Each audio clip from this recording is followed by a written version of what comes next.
Tá aberto. Mas ele... E aí que eu tô aqui embaixo do seu prédio. Aqui. Tá com feio hoje? Pai, não pode engolir. Não? Não engole.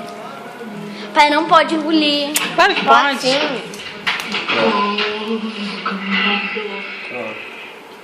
Se veio essa hora. Que negócio chato, cara. Se você fez o que eu pedi, comprou meu pijama? Comprei. E um hobby. A vendedora que me ajudou.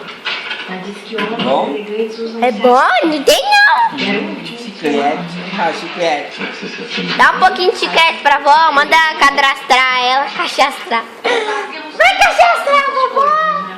Lembra? Daí eu dele no show sem É cachastrar que ela fala? Mas, chega. Não pode engolir, tá?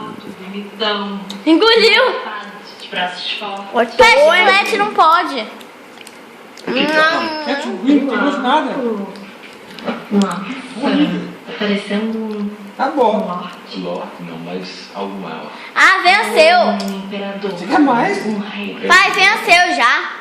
Venceu? E você acertou Faz tempo. direitinho o tamanho do A rolo. gente comprou isso Dá primeiro. mais não, dá mais não. É ruim, não tem gosto nada. É horrível. Só dá um pra ele. Tá, só mais um, aí chega, tá? Só mais um. Falei direitinho pra vendedora, amor. Falei que você tá ocupado, logo de Um botador de som. Senão você fica engolindo, vai, guarda lá no balcão, vai. Não, joga fora. Joga fora. Não! Eu vou jogar fora. Tudo que eu trouxe, ó. Nossa. Ó, aqui, ó, a mágica, ó. Toda bobagem dessa. Nossa. Você viu? Importante que você fez. O pedido que você fez certinho.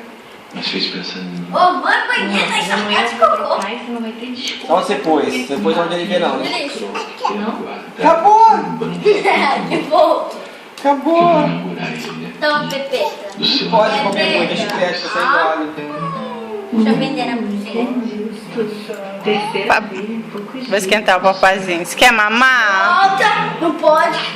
Seu nome Ô, Bubu.